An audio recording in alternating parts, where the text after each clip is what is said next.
So we need some vanguard here. We need some early adopters who want to get early access. So great, let's get some of those going. And then the question I would put, this is something I'm loving brainstorming around right now, are different ways to hack sales cycles in really regulated industries that are slow moving, right? So in that B2B space. So I love talking about this, and I don't think you and I have talked about it. I would love to hear your thoughts on that.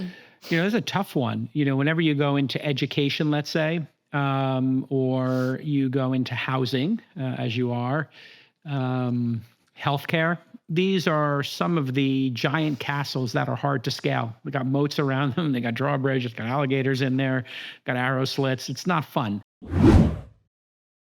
This Week in Startups is brought to you by .tech. Say it without saying it.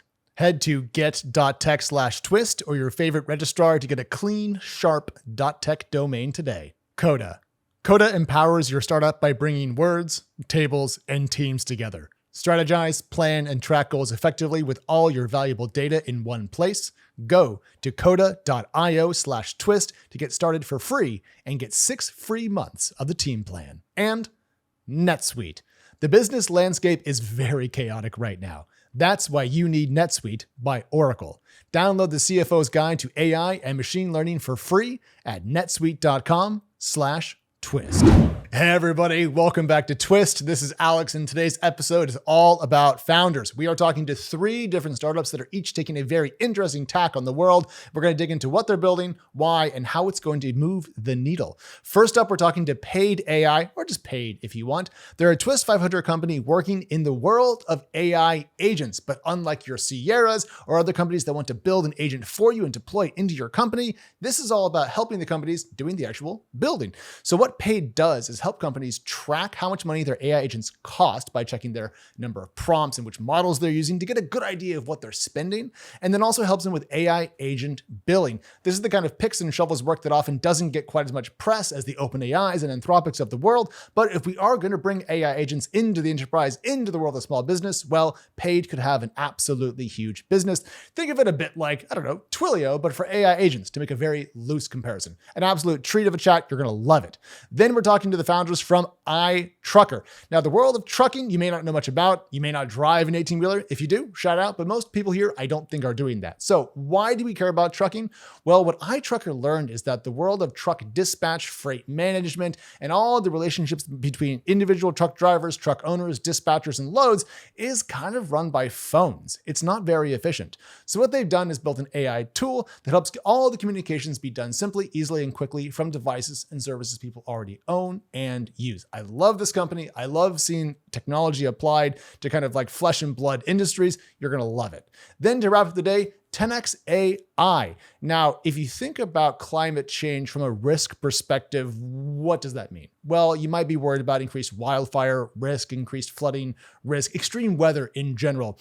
And what Tenax AI wants to do is help people both make their homes more resilient and also provide good information to insurance companies to make sure that they're doing intelligent underwriting. You don't want to underprice risk and then get your face ripped off. And also, if you own a house, well, you probably want to know what your risk is so you can go about mitigating it. Tenax AI is super interesting. It's a company that I'm paying a lot of attention to. I think you're going to dig it. So with all that said, let's dive in, and we're going to start with Paid.ai. Let's go. AI agents. 2025 is supposed to be the year of agents, or at least the year that kicks off agents as a common tool for companies to help automate their work.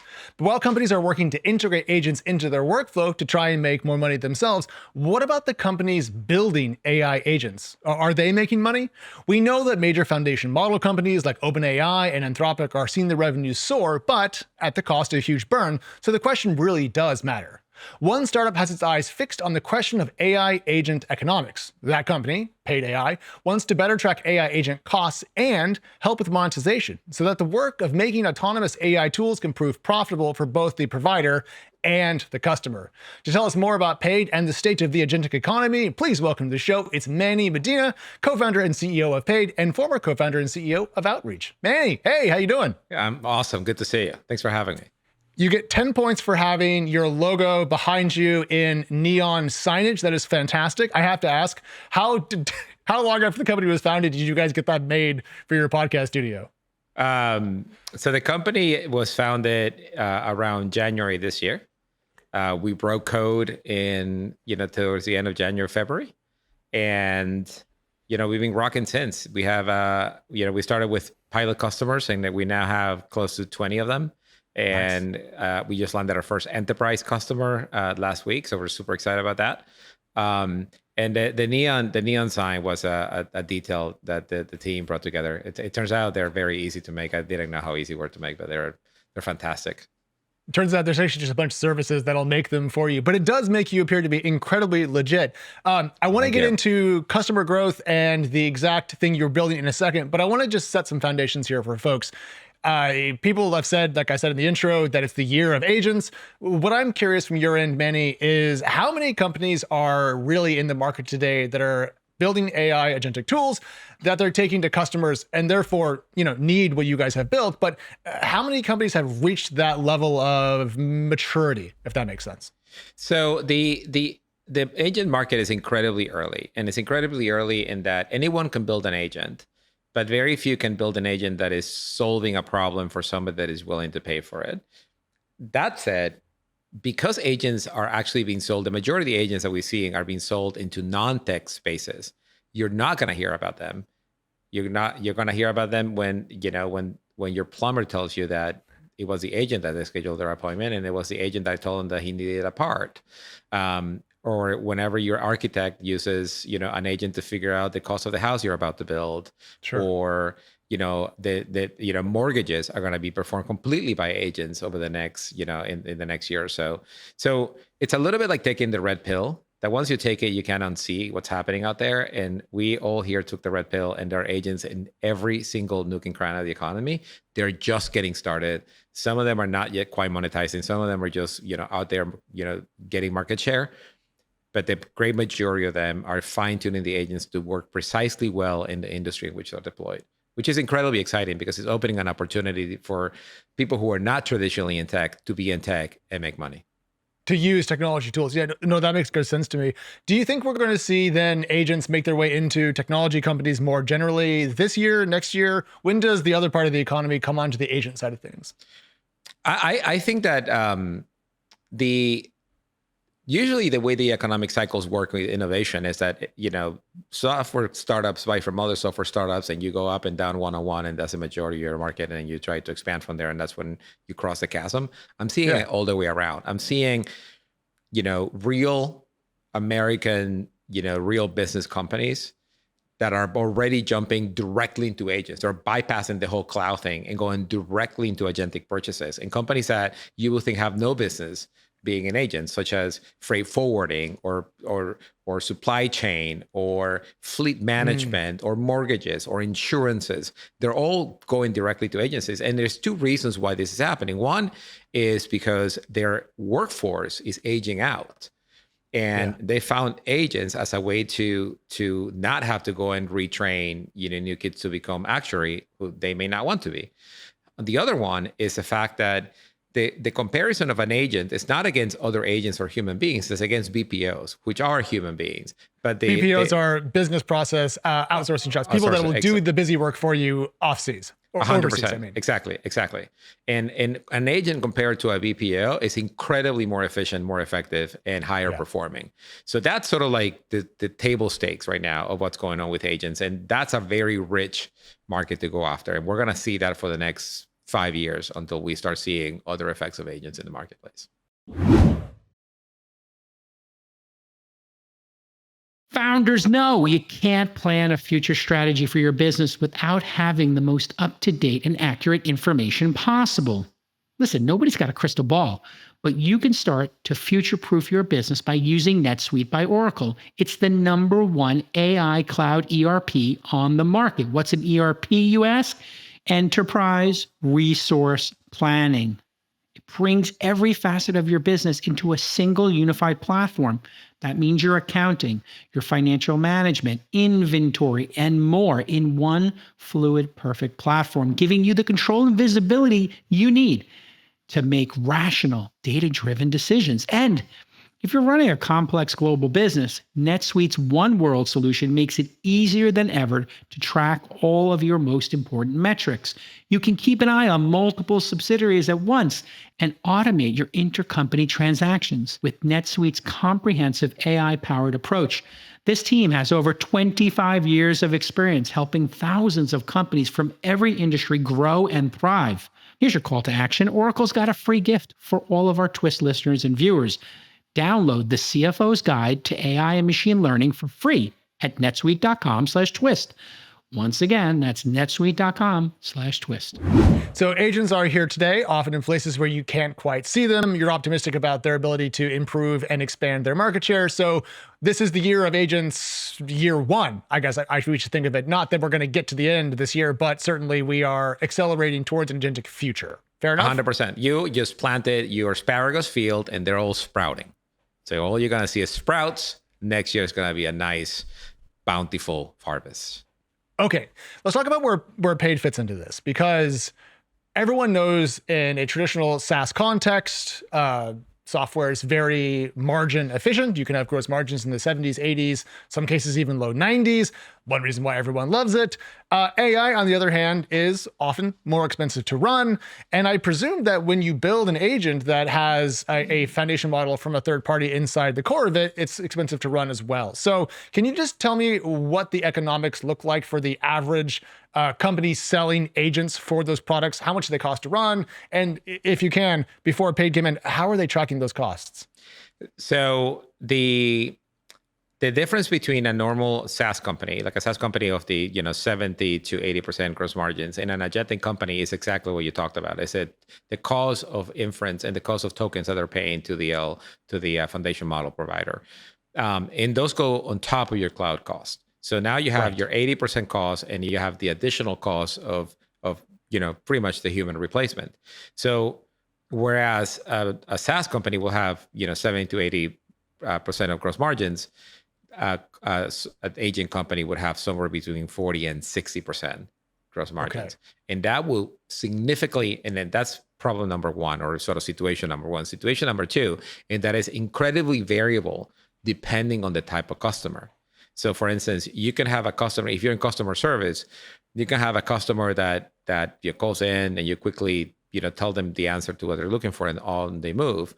Or you can have a customer that calls in and they tell you the story of their lives. They ask you a bunch of questions that are not relevant to what they're trying to get resolved. And then they ask you the question about what they're trying to get resolved. And you just got a free chat session with that person.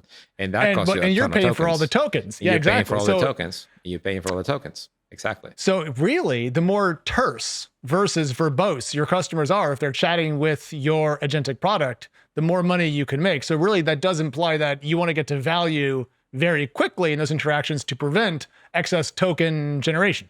100%, but there's no way for you to predict it. The service is out there and it's performing. I mean, the same thing is for agents that do document reviews. So there are some people who have short histories and some other have very long histories. And for the very long histories, that's just going to consume a lot of tokens. The same thing for people who are, performing complicated tasks. The more agentic the behavior is, the more autonomous, the more agency an agent has, the more likely it is to run off the rails and go do something that you're not expecting it to do. And it may be good for good reasons, but you just don't know. And that's sort of the trade-off that we're living in right now, which is a fascinating thing because you're giving them the ability to decide. And that's very exciting. It's very exciting that they can decide, but you don't want them to decide to spend your entire checking account on, Anthropic credits or whatever. 100%. Okay. Now, a question that I have is, do some agentic systems use multiple AI model providers? Because when I was thinking about the problem you guys are solving, it seems like it would get even more complicated if I sometimes lean on GPT-5, sometimes on Grok 4, and sometimes on, Claude Opus 4.1. They do, but they don't do it for economic reasons. So if you think about every single model from every single provider, they have different behaviors. They have different tendencies.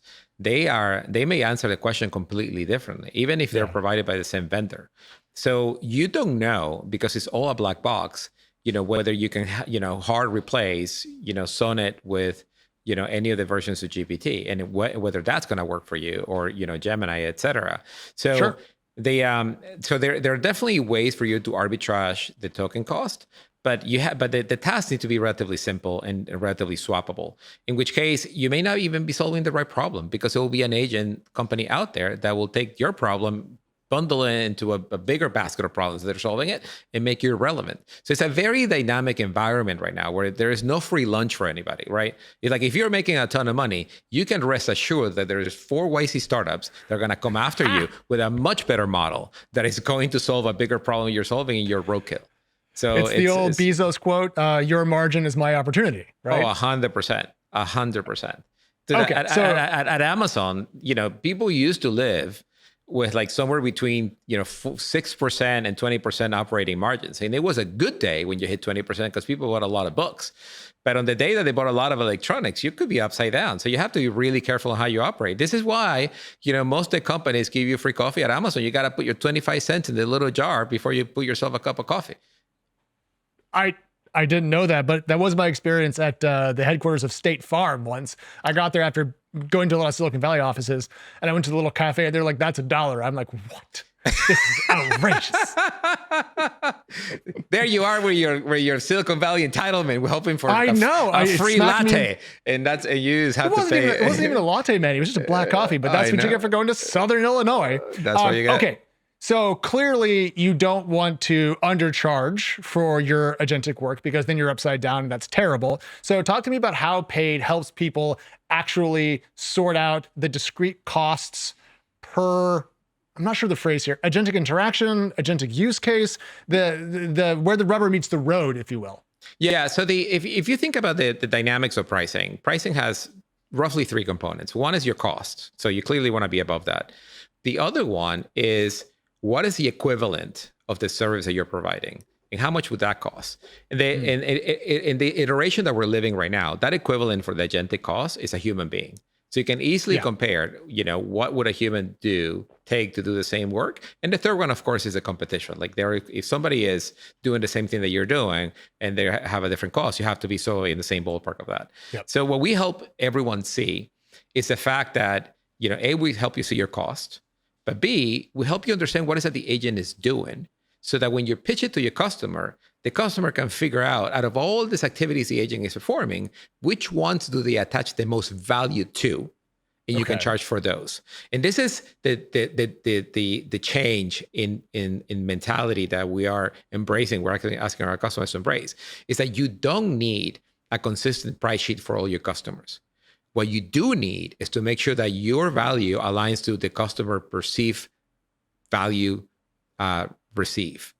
Once those things match, that's where you should price. You shouldn't price in a way that is simple to you. You should price in a way that is consumable by your customer, in a way that your customer perceives they're getting value. And that's what we offer. It's a flexible platform that understands what the agent is doing and allows you to capture the value in a way that the customer wants the value to be captured. Okay, so that's 2 parts. Let's stick with the cost tracking. I was going through some of your developer docs, and you guys talked about signals as a concept of like breaking down work. I guess what I wanted to know is, how granular can you get on tracking either an agent for a customer or an agent doing a task for a customer? Can you get down to the cents that it costs? So what we do is, just to get technical here for a minute. So we found out that the entirety of what you need to understand of what the agent is performing is in the runtime code of the agent. So once the agent executes its code, there is this egress that comes out of the code that is the runtime. And that could be captured by a technology that is open source called OpenTelemetry. OpenTelemetry allows you to decorate the code and then see the entire egress of the execution.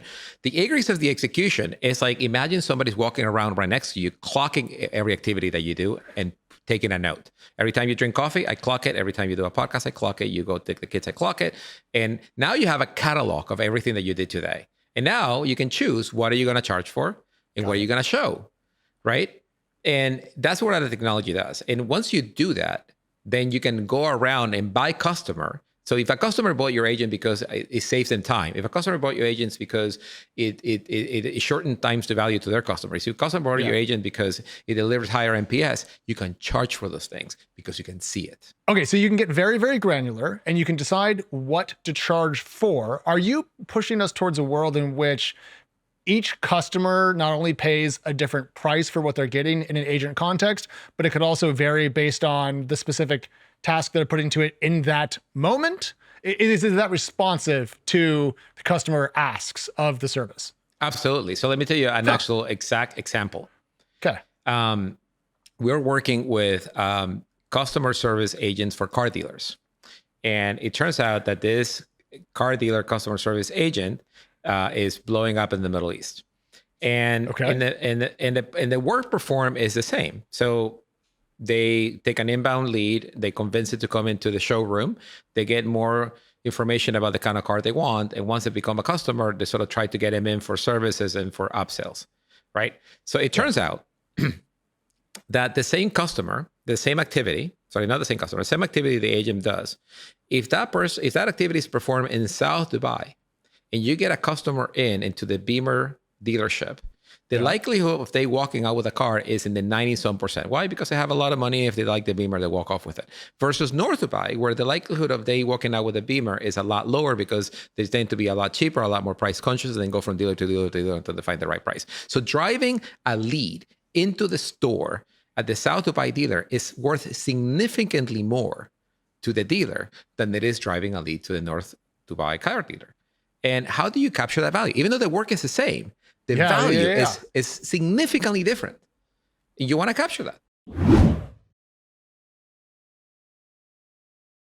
Founders, you got a lot on your plate. You're running a company, and that means you have endless tasks to get done, and you're juggling a ton of priorities, all while trying to hit your KPIs. That's why I love Coda for keeping everything under control. It's the all-in-one platform that consolidates your documents, your spreadsheets, your apps into a single scalable workspace with a beautiful, intuitive UI. Coda helps define planning sessions so you don't lose focus, and it creates flexible agendas so you can adapt to shifting priorities. It's going to help you set your OKRs, and you get access to hundreds of templates for tasks like setting priorities and mapping dependencies. We use Coda every day at Twist for important projects like the Twist 500 and Founder University. It's truly an all-in-one hub for startups. Head over to coda.io/twist right now, and you're going to get 6 months of the team plan for startups for free. That's coda.io/TWIST to get 6 months of the team plan for free. Coda.io/twist. But if I'm the dealership, I want to pay as little for this as possible because I want to make the most money that I can. Am I going to be content with you coming to me and saying, all right, listen, Manny, if it's a South Dubai IP address, then we're going to charge you X dollars. And if it's a North Dubai address, we're going to charge you Z dollars. And I'm going to be like, wait a minute, it's the same work. Why do I have to pay more for it? Am I not just padding your margins? This feels like surge pricing in the micro sense for each customer interaction, which feels almost egregious to me in a way. Maybe I'm just being too cheap here, but Manny, I feel, are people complaining about that at all, or are they fine with it? No, I think that it drives a conversation around value again. So if you're a dealer, let's take a step back. If you're a dealer, not an influencer or a podcaster host, like if you're an actual dealer, your job is to move cars off the lot. Yeah. Full stop. Right? And you make money by moving certain cars off the lot. So whether the agent charges you more because you happen to be the South Dubai one versus the North Dubai one, it may come into play in the conversation. But at the end of the day, if you want to get that car agent off the lot, moves cars off the lot, we're having a conversation, and it's going to be a productive conversation. Okay, so I was really thinking too small then, because I was thinking about SaaS pricing, recurring per seat, whatever. People moved into in the Twilio era, pay for what you use. In this case, though, we're kind of moving to a new iteration, which is pay for demonstrated value, I suppose. Exactly. Okay. Exactly. And just think about that. Like if you are charging for the fact that you moved the car off the lot, and you're not charging for the 20 other conversations that didn't result in moving a car off the lot, there's a lot of economic unlock in that kind of pricing. I'm not suggesting that that's the way you go, but I am suggesting that that is well more aligned to both parties and how both parties can realize value than some kind of seat pricing in which, you may have a person using the tool that may or may not move cars off the lot. So you just said that when you manage a transaction, when you pull off a transaction via an agent, it's a success, but you might not get paid if it doesn't lead to a sale. So are we going to see a world in which some agentic products only derive revenue when a customer completes a transaction on the other end, and then otherwise it'll be provided for free?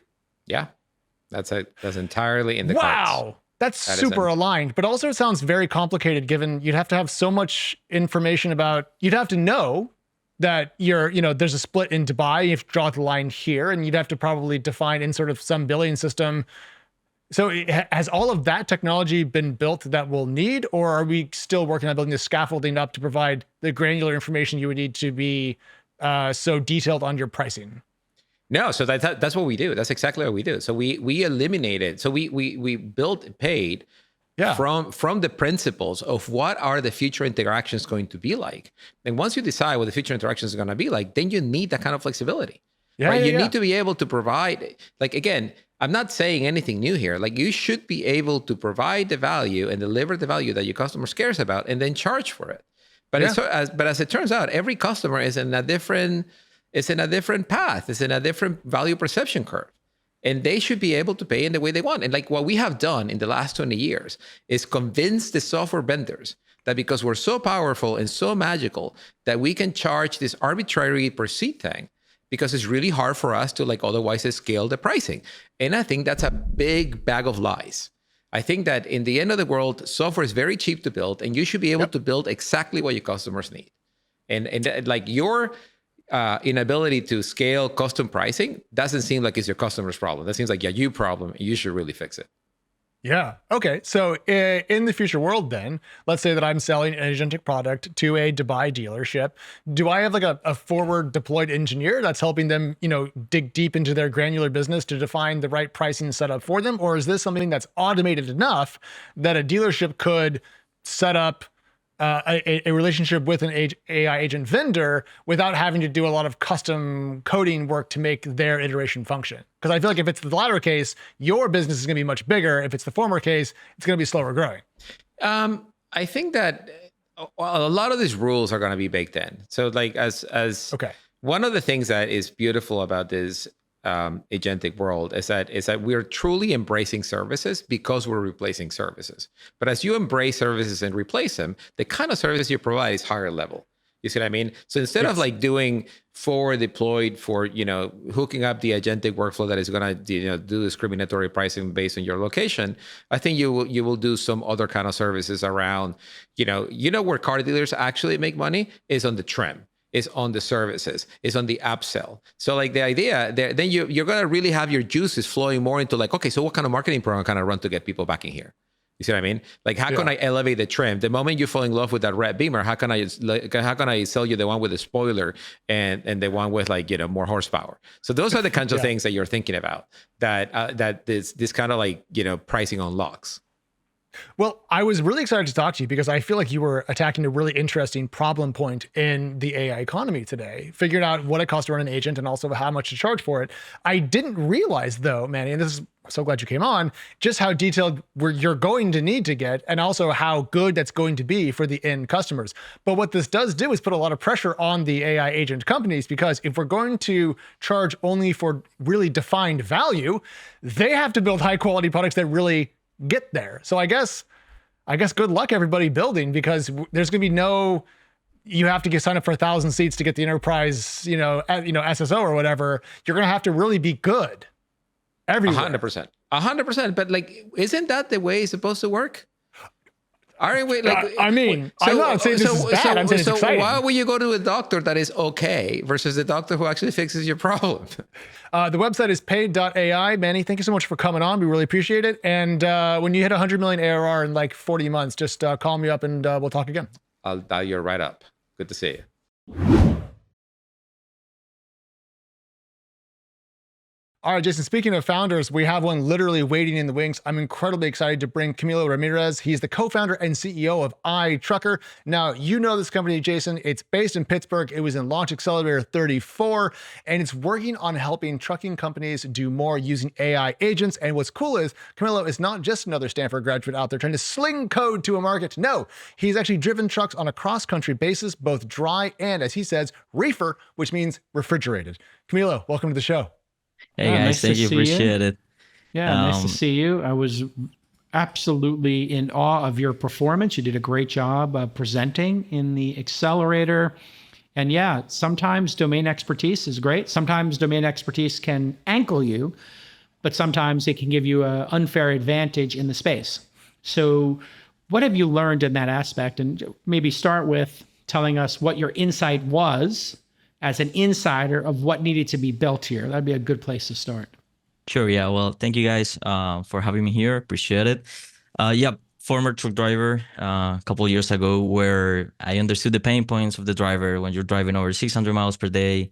Then you're stuck with a flat tire in the midnight, and no one is there to help you, right? So then we had the opportunity to own our fleet. We ended up with around like 15 trucks, where we saw the problem from the other side. So at the time we had 15 drivers calling us, asking for pickup number. Then we have 15 customers asking like, where's my load, like, is it going to be on time? And it's a 24/7 business. So we understood that in order to build something to improve this kind of like activities coordination on a single basis, we needed to build something that is able to be part of the operations team. So basically that is able to talk to the drivers, to talk to the customers, to brokers, forward information. We have a ton of paperwork going around. So, reading those documents and forwarding the right information to the right party. So we learned that we needed to build this bottoms up in order to get to the trucking companies and put our service within their operations.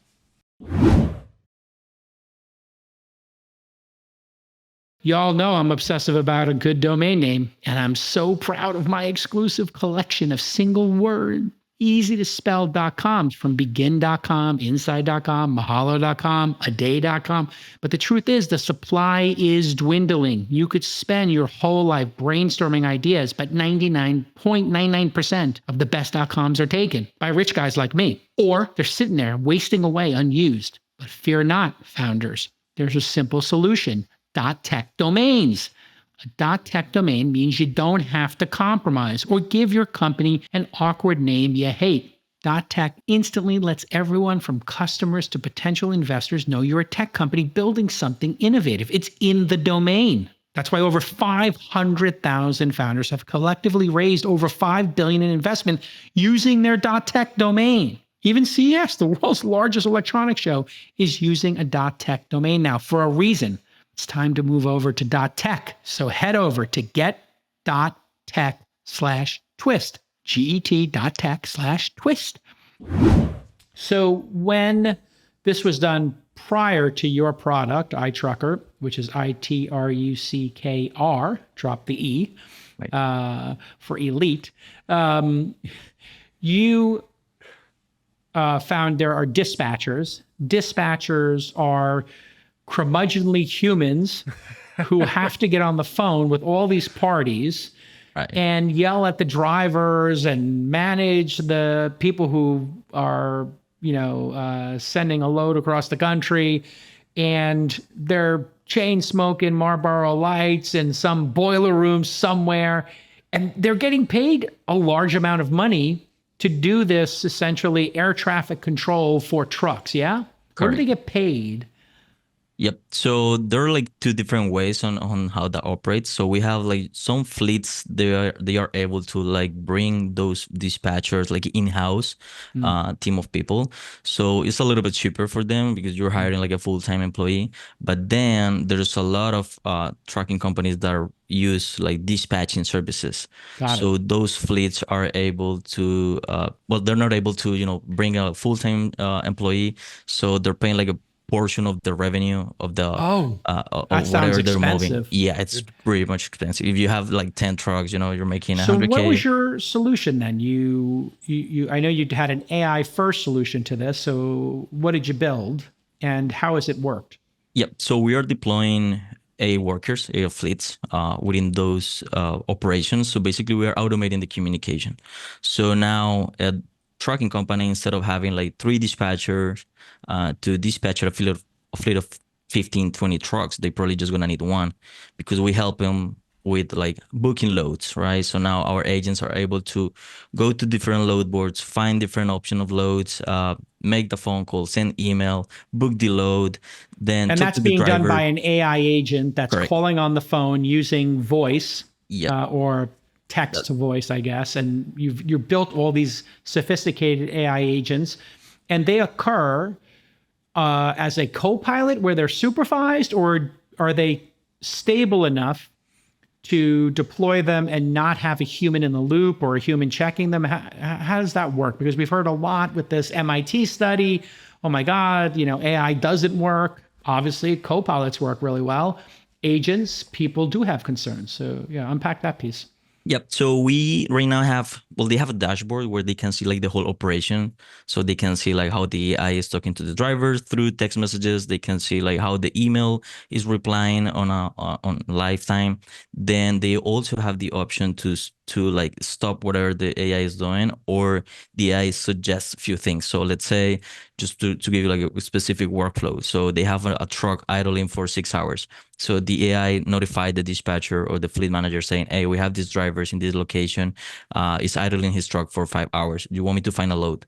So they just approve the option, and then the AI go find the load, book the load, and notify the driver and notify the dispatcher saying like, hey, I found this based on the metrics that we already have set up. But Camilo, how do you get that information? Is it IoT that lets you know that this truck is idle for 5 hours? Because that's a very specific actionable data point, but you can't, have a human looking at GPS data. So how do you get that nugget? Yep. So in trucking, there's a system called ELD, which is an electronic logging device, where every single truck needs to put a hardware into their trucks to see where they at for this hour of service that the driver can drive. They can just drive 11 hours per day.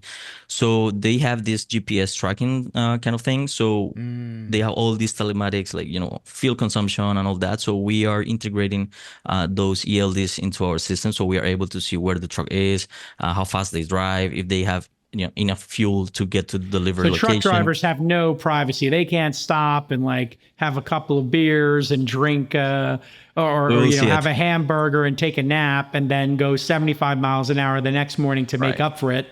They're monitored like very granularly. Is that correct? Yeah, exactly. So are they required to have cameras in the cabin too? Right. Yeah. Some of them, they put like cameras in front of the dashboard. Is that required now, or is that like your trucking company decides? Is that like a federal mandate? No. That depends on the fleet, and then depends on the insurance company. Some insurance are like, hey, you gotta record every single piece of the journey of the driver, but some of them, they're just fleet. Which is why we now have this video. Tragically, I don't know. You must have seen this. Did you see this last week, Alex? They have video of a lunatic truck driver who decides to make a U-turn on the freeway, and I think he had a double cab. I'm not sure if it was a double cab. Yep, it was the same. It's so tragic. He decides, I missed my exit, so I'm going to use the U-turn, which is like the police U-turn. Yeah, in between the dual carriageway, the gravel bit in between. Yeah. Yeah, and then because he decides to do this, a car can't stop and smashes into the side of him. And I think tragically 2 people were killed. Yeah. I'm not going to play it because of that, but no, we don't need to play it, but it's awful. It's awful. And there's a video of his perspective on it, because you have not only video of the driver, not only video of the road and everything and the rearview mirror, you have video of the driver and their reaction to it.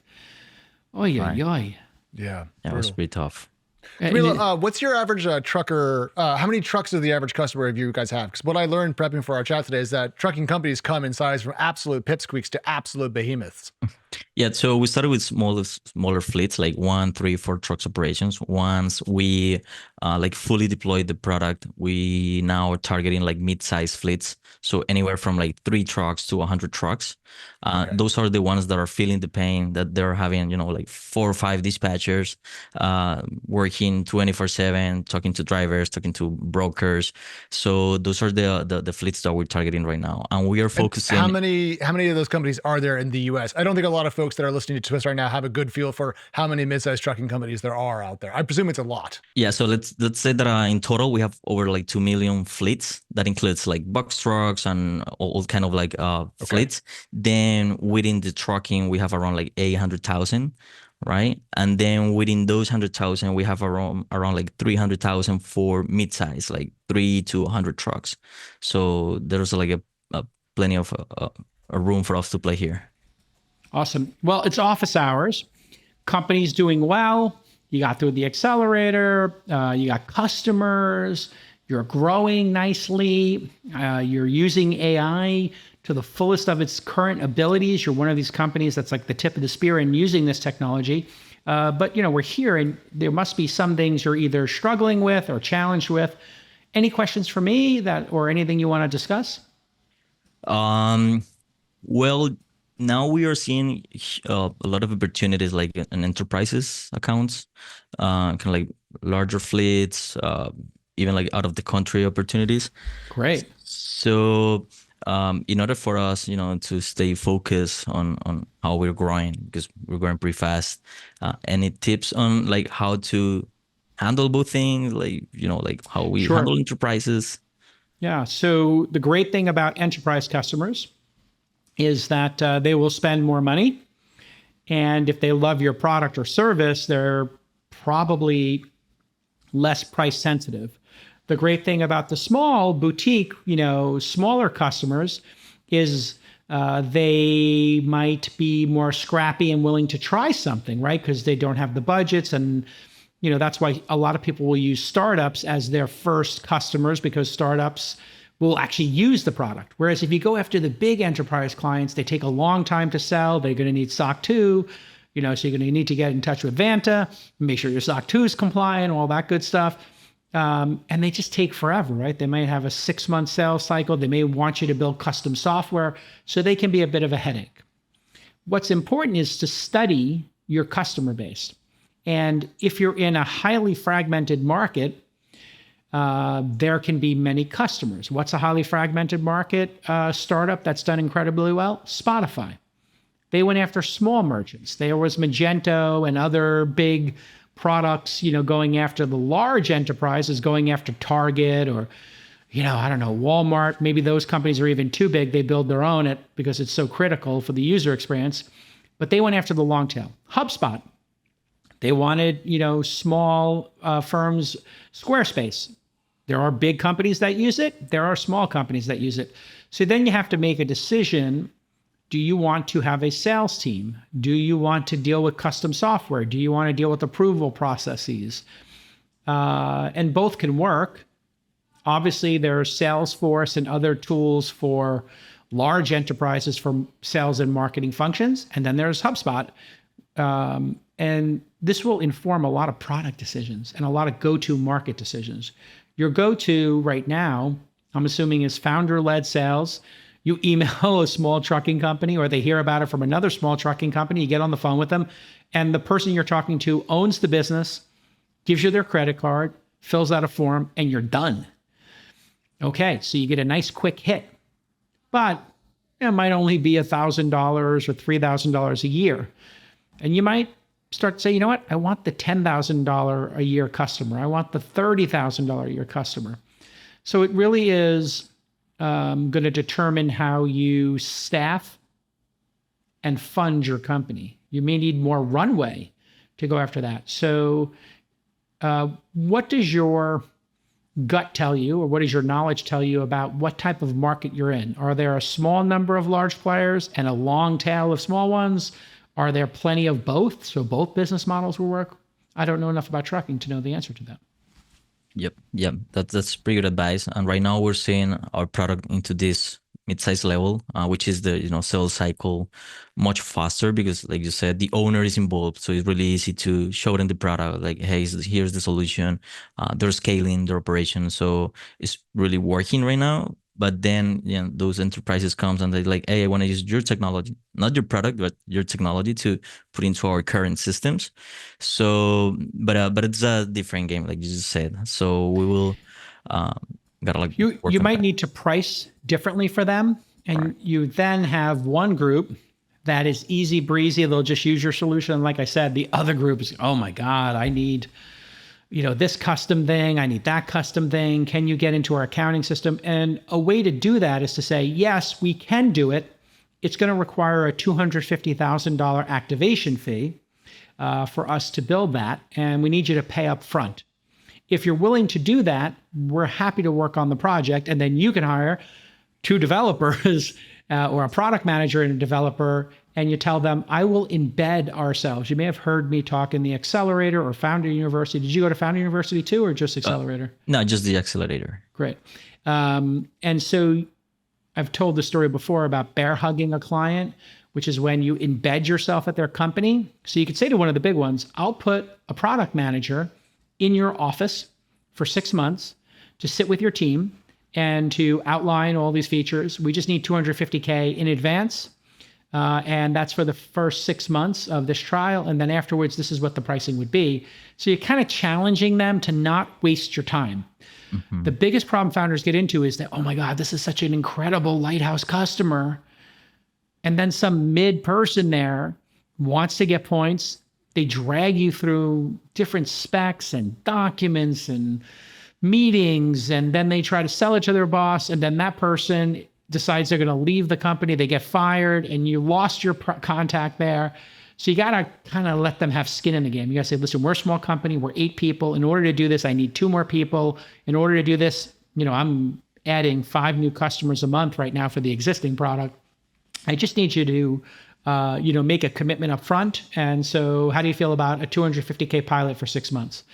And the person might say, I can't authorize that. And say, oh, who in the organization can? Maybe we should have a meeting with them. And you just challenge them, you challenge them. And if they're not serious, you say, you know what? We're just resource constrained. We'd love to work with you, but we need to stay focused on this. Can we check in 6 months? And boom. Does that make sense? Yep, a lot of sense. Yeah. Thank you. So don't be scared of these customers. Look at how many employees they have and times that number by $200,000. So what's the biggest of the customers you've talked to who are the big fish? How many employees do they have? Do you even know? We're 1,000. They're like 1,000. Yeah. So 1,000 times 200,000 is $200 million. They're probably spending all in about $200 million running that operation if they have 1,000 employees. And if it's a public company, you can go find that out. But it's not that every employee is getting paid $200,000. It's that maybe on average, the employees cost $100,000 with their benefits, but they have to have office space. They have HR, they have turnover.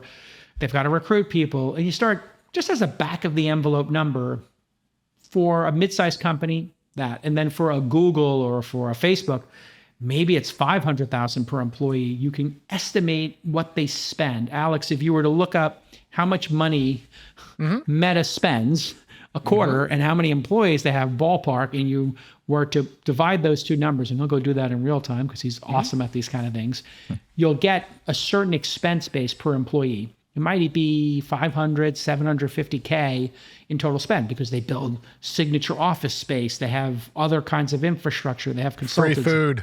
Free food, all this stuff. You know what the free food bill is at those big companies? It's like 10, 20K per employee. Wow. The free food is so expensive that the IRS felt the need to investigate if they were end running compensation by using their pre-tax dollars and giving an employee benefit, to which point the IRS said, hey, if you're going to spend $20,000 on perks for your employees, we need you to pay tax on that, because that would be the same as like paying for a corporate apartment, paying for a corporate car that's used personally. Like they have to eat. That's on you to give that perk. And I don't know where that IRS investigations wound up, but that's how crazy the spending they have per employee is. So I would. So far as we can tell, Jason, you were very much close to dead on. 2024, which is the latest full year employee data. They don't drop it every quarter. About 550,000 in expenses per employee against revenue of 2.22 million per employee last year. And that's why Meta is a good business. And that's why when they keep the team size the same and grow revenue 10 or 20% per year, the earnings increase, which is why people keep betting more and more money on the Mag 7. Listen, continued success, Camilo. Hopefully we did a good job for you in the accelerator. Did my team work hard and support you? Absolutely. Bianca was great. We made a lot of connections, great connections, a lot of VCs interest. So it was really good, really good. What was the best part of the accelerator for you as a founder that you got the most value from? And then after that, what do you wish we would add to the program that would make it better for you as a founder, if anything? Yeah, Take like a second to think about that. Yeah. The best thing definitely is the pitch sessions, practicing this pitch, this 2 minutes pitch like every single week. So after that, like every time I have a meeting and I'm pitching and they're like, you're done? Like, wow, you just covered everything because we covered the issue, what's the solution, here's the product, revenue, and that's it. So that's definitely really, pitching really helped you. Yeah. And Alex, we originally were at like 5 minutes of pitch, then went to 3 minutes, then we made it 2 minutes. There's a dozen companies. 120 seconds, man. Yeah. Well, here's the thing.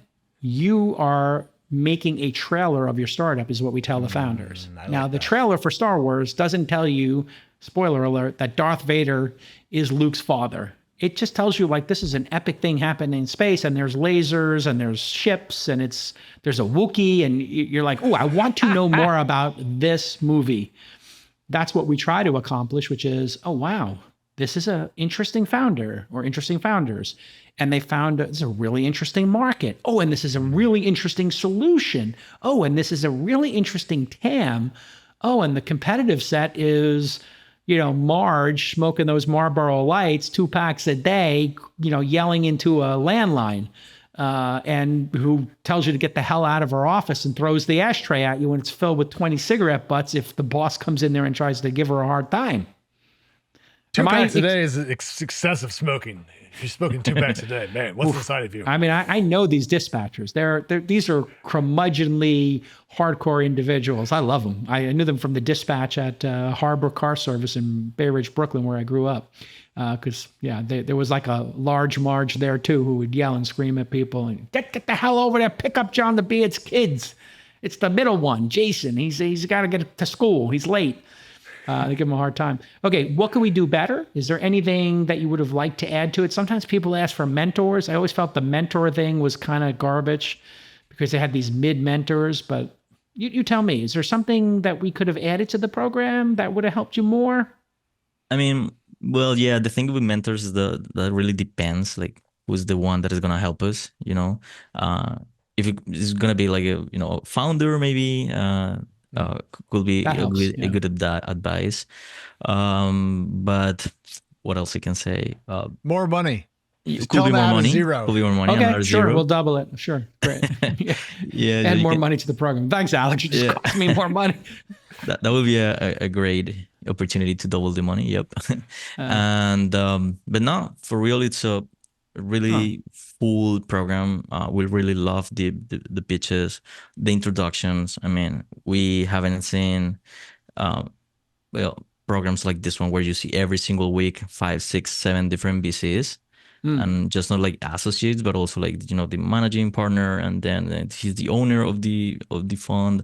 So that adds a lot of value.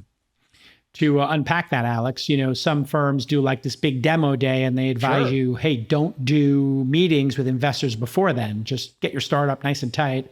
Yeah. I took a different approach. I'm not saying the other approach doesn't work. It does to create like a bit of a marketplace at the end. Mm-hmm. What I said was, let's pick our favorite investors who we have deep relationships with, who give great advice and who are willing to give up an hour and a half of their time. And then we say to those ones we like best, here's the calendar, pick a date you want to come. And then it becomes competitive. They're like, I want to get these companies in the first, second, third week because I want to pick them off before other people see them. And so then what happens is, Camilo Camilo will get some great piece of advice, 3 or 4 times where people are like, hey, this TAM you're charging too little for the value you're creating. And when a founder hears that, not from us, not from their customers, but from 3 or 4 VCs in 3 or 4 weeks, and then they just try raising their prices, and then they present, oh yeah, we have 3 pricing models. There's the introduction for, 1 truck company or 2, 3 and under companies, and we charge them, $100 a month.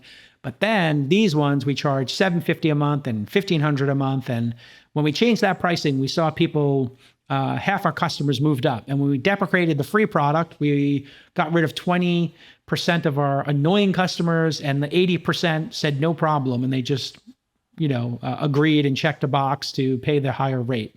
So we record every piece of feedback, Alex. We normalize it and we say, okay, you keep getting this question about your pricing. Should we have a discussion about that? And do you want to read a module we've written on pricing? Or would you like to talk to an expert about pricing? And I find this model works better with great founders where we're not dictating to them how to run their company. They're just collecting lots of feedback, and then they themselves normalize it and make their own decisions, and we help them by normalizing it and taking out all that work. If you had to set up those 7 meetings each week for 12 weeks, it would be a full-time job to get half of that done with the associates at the firm. There's nothing wrong with associates. We have plenty of them, but like you said, we try to get more senior folks. The associates, though, I will say, can be sneaky influential in some firms where you have lazy VCs who are like, they just send all the associates. I can't meet with all these companies. We do 100 meetings per week at our firm, introductory meetings. I could never do more than 20 of those. Back in the day, I could do 100, but man, that becomes like hard. Your brain will melt. All right, listen, great job. Very excited for you. Thank you for letting us invest, and thanks for the kind words about the program. All right. Thank you, guys. Appreciate it for the time. All right, next up on the show, we have Elise Myrans. She is the CEO and co-founder of Tenax. It's Tenax AI. Jason, this is a company that wants to get more information about potential risks, help homeowners harden their houses to prevent wildfire damage, and also ensure that insurance companies can properly underwrite potential risk. It's an enormously important business because we've seen more natural disasters, higher repair costs. The entire U.S. insurance market seems to be a little bit upside down, so I'm very excited to hear more from her. And here she is. Elise, how you doing? Hi, I'm great. Thank you. How are you? Nice to see you again. You were from the Launch Accelerator 35th class, if I'm remembering correctly? 34. 34. Okay. So I'm not remembering correctly, but I was close. I was in the ballpark. And we had the chance to partner with you on your new company. Maybe you could tell us a little bit about what you're building and why it's important. Yeah, happy to. So 10x AI protects homes and their insurability from extreme weather. So I'm talking about things like flood, wildfire, storms. And essentially what we have built is software that uses computer vision and AI to assess risk at the individual property level, so at a home level. And what that does is it gives insurers a granular view that helps them understand the true risk of that property, which enables them to underwrite and insure that property more accurately. And what it also does is it enables the homeowner, so the people who live there, to understand their exposure to risk and to take actions that could actually reduce that risk as well. So AI is the better way to do this? How is it currently done, and why is AI a better solution? And maybe you can show us, because you had some really interesting demos in your deck, and I remember when you presented to Sequoia, I was there, and they were fascinated by your approach. Yeah, absolutely. So to date, what has been done is insurers would normally make a regional sweeping decision based on regional models about the exposure of a property. So they might say this entire zip code or neighborhood is this general level of exposure. And then they use that to inform how exposed that home is to a particular peril, such as wildfire or flood or hail or winds. Now there's the introduction of some manual inspections where a person, or a professional, would be booked and organized, and they would go to the property on behalf of the insurer, and they would do an inspection that could take a couple hours. They got to write up a report, ingest all of their written and verbal notes to put together a report to explain that exposure, and then hand it over to the insurer, who then has to ingest it into their underwriting process. What we do is about 80% more efficient than that process, because we have built, as I mentioned, AI and computer vision models that essentially enable images, which can be collected in up to 30 minutes max on a mobile phone. So someone can just take their cell phone, walk around the property with our app.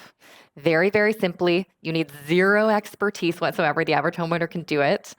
And we can upload those images and run it through our proprietary models to be able to diagnose the exposure of that property. The other thing we're doing that is quite unique is we are now starting to send drones to properties as well. Oh. And this is really important because in some cases, insurers would actually prefer that the homeowner not be the one collecting the data. It just offers another level of verifiability. Sure. Yeah. We've seen, homeowners can value their homes and maybe get into shenanigans on the margins. And this is very interesting to me, this company specifically, Alex, because when we had the tragedy in the Pacific Palisades, yes. I'm just playing a quick video here on YouTube without the sound. I'm assuming you two can see it, yeah? Yes. So this home was made to be fire resistant. It has a number of features, and if I were to zoom in on this for a second, let me pause it there. Perfect. Now, when you look at this home, what you'll notice is it doesn't have overhangs of the roof. You'll also notice it's fire retardant material everywhere. And around the home is a giant stone fence with landscaping with a lot of gravel and metal and not a bunch of trees around the home. You can build homes today that in a wildfire would be resistant to them, but this home, Elise, would have been bundled with all homes in Pacific Palisades, correct? Spot on. And that's because of the way that risk has been being calculated by insurers, as I said, in these sweeping regional models. And so what happens is, even if your home was lower risk, so in that case, that home's insurance actually is probably higher because they're technically compensating or paying for their neighbors or regional risk, right? Now, which is Elise, wild. Now, if I understand, this is not because the insurance companies are lazy, but because there's actually a regulatory barrier they can't cross or couldn't cross until recently. Yeah, there's a couple crazy forces at work, which are kind of unexpected. And so one of them is actually in California. Until about a month ago, insurers literally did not have regulatory approved catastrophe models that they were allowed to use that were forward looking, that enabled them to calculate the exposure to true and up to date wildfire risk, which is bananas. You would think that that would be very obvious, but it hasn't been the case. And so as a result, of course, they would be pulling out. They literally haven't been able to measure risk accurately. And so there are now 3 catastrophe models that have just been approved in the last about 4 weeks, Verisk and Moody's among them. And what is really cool about these, if you are a nerd like me and get into the weeds and looking at these models, is that they have placeholders within them where you can insert data about specific secondary factors related to the home. So we're talking about characteristics like, what material is the fence made of? Is it combustible? And does it link up to a large patch of vegetation? Because you may think you have defensible space around your home, but say you have a wooden fence and it connects, you literally have a wick to a combustible source. Or what type of windows do you have? Are your vents covered with the right mesh? And what's really cool and what we factor in mathematically to our algorithm so we can actually tell a homeowner and tell an insurer and tell a community how exposed they are is we have risk factors with each of those characteristics of a home. So if you have the right type of roof, you're reducing your risk by 6 times. If you have the right porch material, you could be reducing it by 3 times. If you have vents that are covered by the right size mesh so embers can't fly in, you could be reducing it by 1.5 times. And it goes on and on. And a lot of these things are not things that people think about every day. And so that's what we're able to offer people really simply. This goes to the question that I really had for you, which is who is the customer here? Because I can imagine the insurance company being the customer, or it might be the individual who wants to get a better rate. So they might pay for what you guys put on. So who do you sell to in the market? Yeah. So insurance carriers are our ICP. So those insurers who have exposure to perils like flood, wind, hail, storms, wildfire, which increasingly is kind of everywhere, as we all know, for anyone who picks up the news. The homeowners themselves are the users. And so they would be prompted by their insurance provider, either if they are at a point where they're looking for a new coverage. So if an insurer is deciding how to price the risk and they need this kind of data so that a homeowner could actually get rewarded with discounts, which is now there's new regulation that helps enforce that in California, for example. And then they would be able to access that software basically through their insurer. Yeah, this is, I am obsessed with this. And because we had an investment, it didn't work out, in a company called Blockable. They were making prefab homes. Now you might think, oh, a prefab home, oh, that's just going to burn up. No, au contraire, mon frère. What they were doing was the gaps in these homes and the materials that you can build in a factory as opposed to on site, because cutting certain types of materials is impossible in the field, Alex. And so Dwell did an interesting series on this. Especially in Australia, this is a big deal because the wildfires in Australia are, I think they make some of the wildfires we have look like, campfires, not to make light of anything here. But as you can see here, this is a fire resistant structure. This is a Dwell story, great magazine, dwell.com. And you can see they're using steel for the roof, et cetera. But Elise, the gaps is a key, because if there are even the tiniest of gaps, the air gets sucked in. You have all kinds of suction kind of situations that happen with heat that you've all experienced when you open an oven, et cetera. And what that does is suck embers into the home, or it sucks embers into, a pile of leaves in the gutter. All this kind of stuff contributes. And they have been working on this specifically to do fire-resistant timber. Here's an example of a timber that is fire resistance.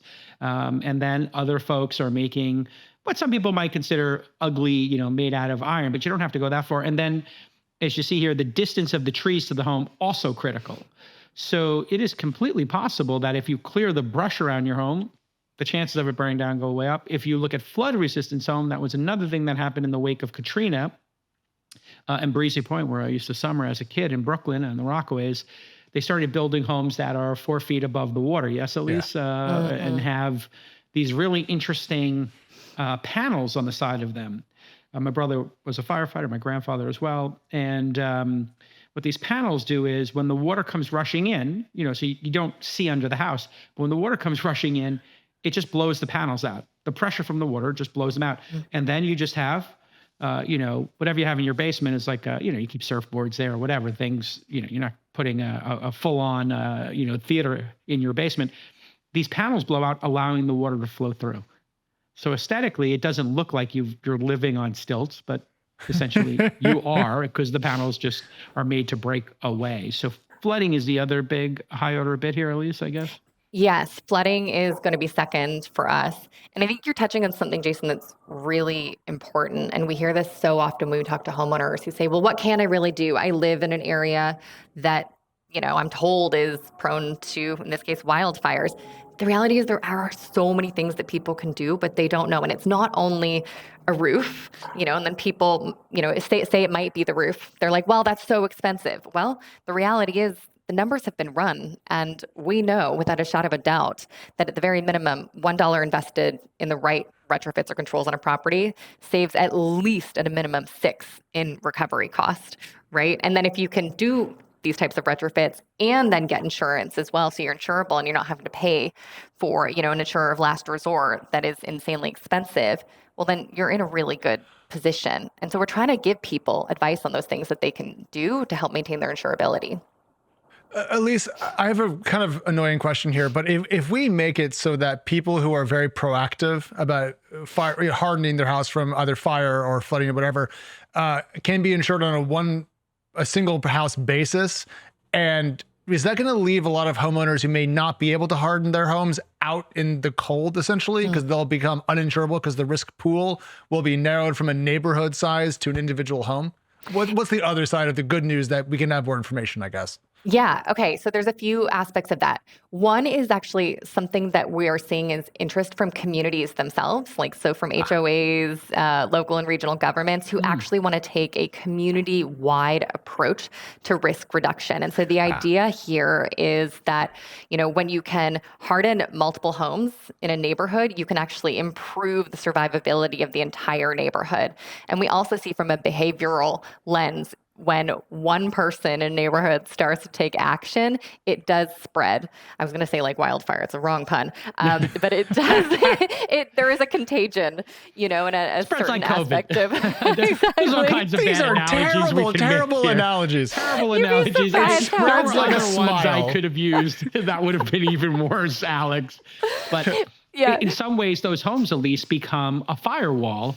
And there That's would be it. an argument in my mind, Alex, to even make the disparity between the safe homes and the unsafe ones even greater. To incentivize. To incentivize it, because if, let's say, we lived in a 1,000 home planned community, that entire community could save the 3 communities next to it. When the embers start flying, they're just a natural blockage. And you might look at it in a community and the floral arrangements and the parks and everything and the structures that are not homes, those are kind of a tragedy of the commons. Like, who's going to change those? But you could say, you know what, these trees are no bueno. There are some trees in California that are literally like, I mean, you could put Duraflame logs around your house and it would be more fire resistant than some of these, like are they the palm fronds? What are the things that fall off of the palm trees? These giant things. I don't know what they're called. Palm somethings. Anyway, And those light up like tinder. Oh my God. And then they break off and they fly like literally like a missile and land on somebody's roof. And then that person's got, a shake roof, and okay, it's game on now. So we're here for a little office hours. How's the company going? Is there anything we can help with? I love that question. Thank you. Yeah, things are going well. We're working with a handful of insurers that are helping feed into our product development, which is very exciting. My question there's a couple things. One is actually an offer that I'm going to make, which is for any insurers, brokers, and even homeowners who might be listening to this. Who are really interested in figuring out how to protect their home and understand their risk. We're currently working with some partners in California, and essentially, if there are people who would like to get an early version test of their property, contact me at Elise at 10xai.com. That's at TNAXAI.com. And I'd be happy to put you in the queue for some of that. Great. So we need some vanguard here. We need some early adopters who want to get early access. So great. Let's get some of those going. And then the question I would put, this is something I'm loving brainstorming around right now, are different ways to hack sales cycles in really regulated industries that are slow moving, right? So in that B2B space. So I love talking about this, and I don't think you and I have talked about it. I would love to hear your thoughts on that. It's a tough one. Whenever you go into education, let's say, or you go into housing, as you are, healthcare, these are some of the giant castles that are hard to scale. They got moats around them. They got drawbridges, got alligators in there, got arrow slits. It's not fun to scale those. One thing I've seen is companies like brilliant.org, and Alex will pull it up. They thought, hey, we can help educators, right? Teach kids math more efficiently, et cetera. But I think one of the lessons Sue learned over there very early was we can actually sell into the top parents and have those parents, use these tools to make their kids superhuman, to use a term, another startup that we're investors in. And then those people bring it to their schools, or it becomes, the kids who are doing really good in the class are using brilliant.org and their STEM stuff. And then they say, hey, can we get this for our school?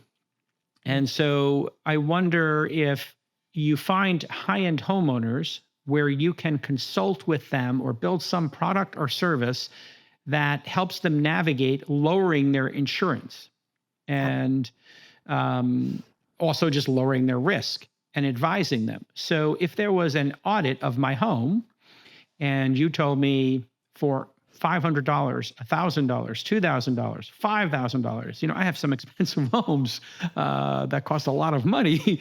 And somebody said, hey, we can audit your home for $500 and give you recommendations right now of how to lower your insurance, or we can go call your insurance company and tell them you've done these things, and whatever we lower your insurance by, we'll take half of the gain. There could be something there. Now, I don't know enough about the insurance business and lowering insurance based on these remediations, but that could create a way for you to integrate yourself into the industry to just raise awareness. And I think I spoke to you a little bit about, you're so passionate and you're so great at communicating this, and you have that just natural enthusiasm. A YouTube channel just about this issue, where you have homeowners, you have builders, you have the person who makes the roofs, you have the person who is a contractor who you met in Santa Rosa, up by Napa where they've had some terrible fires, and does this kind of retrofitting, and just short videos, even TikToks. Hey, my name is Elise. I'm from Tenax AI. We help fortify your home from floods and fire and lower your insurance. Today on the program, I'm going to show you this tip, or here's a tip for, stopping wildfires and dealing with floods. Those kind of things could just make you, the queen of this topic. And that would naturally start you off on second or third base with partners. I know this because people, when I had This Week in Startups and I started my Angel Syndicate on AngelList and then moved it to thesyndicate.com, were like, oh yeah, I watched This Week in Startups. I'd love to be part of your syndicate. Or I saw 10x AI. Are you going to syndicate that company? So we inserted ourselves into the discussion, and then we became the hosts of the discussion. We became the place where the discussion about startups was happening. The discussion about angel investing was happening, which is why I wrote the book on angel investing, literally called Angel, now in 12 languages. And so I had that calling card that just made, any meeting request happen very quickly. And now with All In, it kind of moved over into pop culture. So when I go to another city now and I want to talk to people about bringing Founder University to their region, or I want to record an episode of This Week in Startups with a founder. We just had a founder on the pod from Neuro, and he was referencing Alex and I's conversation from previous episodes about self-driving.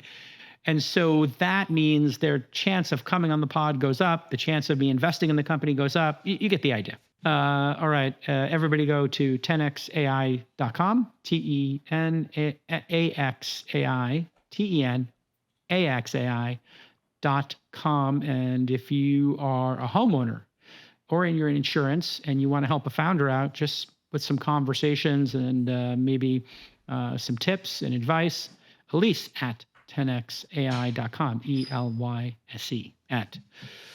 Great job. Thank you for letting us invest in your company, and we will see you all next time on This Week in Startups.